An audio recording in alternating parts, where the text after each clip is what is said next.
Hello friends, welcome to আমার channel. তোমরা সবাই কেমন আছো? আশা করছি খুব ভালো আছো। আমি খুব ভালো আছি। আজকে আমি আবারও চলে এসেছি তোমাদের সামনে একটা সুন্দর রেসিপি নিয়ে। সেটা হচ্ছে পমফ্রেট তন্দুর মশলা ফ্রাই। আজকে একদম ফার্স্ট টাইম ট্রাই করছি, আর সেটা তোমাদের সঙ্গে শেয়ার না করলে আমার তো ভালো লাগে না, যেহেতু তোমরা আমার পরিবারের একটা পার্ট। তো চলো, আশা করছি ভালোই হবে। এখন দেখা যাক, যেহেতু ফার্স্ট টাইম ট্রাই করছি কেমন হবে জানি না।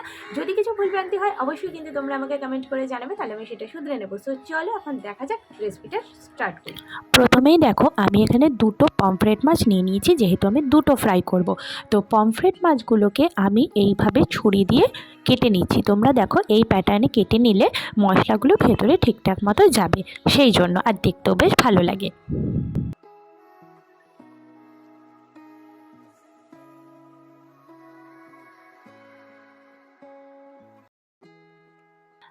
তো মাছ দুটোই আমি এভাবে কেটে নিলাম, আর কাটার পর দেখো এই রকম লাগছে। তো আমি এবার এর মধ্যে একটুখানি ভিনিগার দিয়ে রাখছি, আর ভিনিগার দিয়ে আমি একটুখানি এটাকে ম্যারিনেশনে রাখবো, যেহেতু মাছটা ভালো করে সেদ্ধ হয়। কারণ যেহেতু একটা ফ্রাই করবো আর উপরে কোটিং থাকবে, তাই মাছটা সেদ্ধ হওয়ার জন্য আর একটু নরম হওয়ার জন্য আমি ভিনিগারে একটু ম্যারিনেট করে রাখবো কিছুক্ষণ, অন্তত 30 মিনিট। আমি 30 মিনিট রাখছি।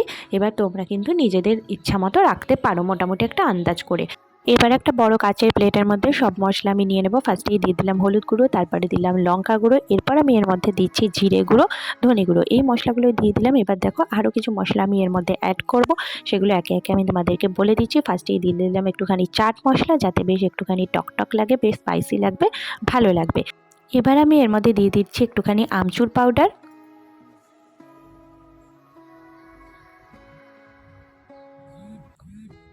আর গরম মশলা গুঁড়ো। আমি এর মধ্যে একটুখানি কাঁচা সর্ষের তেল দিয়ে দিলাম।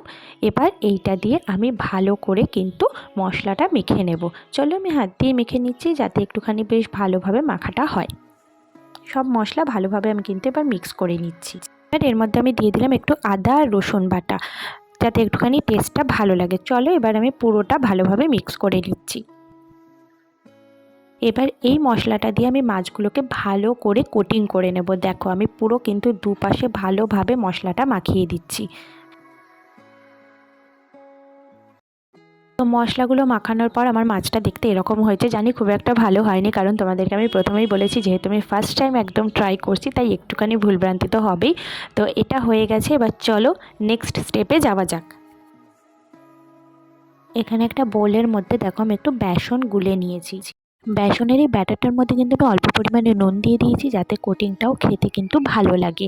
আর এইবার দেখো এই বেসনের কোটিংটা কিন্তু আমি পুরো মাছের গায়ে ভালোভাবে লাগিয়ে নিচ্ছি।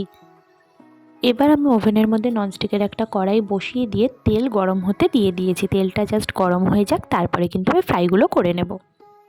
দেখো দুটো মাছই কিন্তু আমি তেলের মধ্যে দিয়ে দিয়েছি। একটা পিঠ ভাজা হয়ে গেলে এবার উল্টোও দিয়েছি।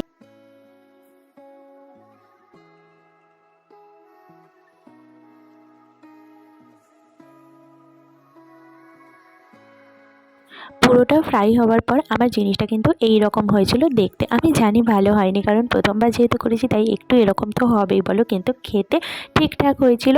কারণ যেহেতু সমস্ত কিছু পরিমাণ ঠিকঠাক দিয়েছিলাম, তাই খেতে ভালো হয়েছিল। তোমাদের ভিডিওটা কেমন লাগলো অবশ্যই কিন্তু একটু কমেন্ট করে জানাতে ভুলো না। লাইক আর শেয়ার করে দিও।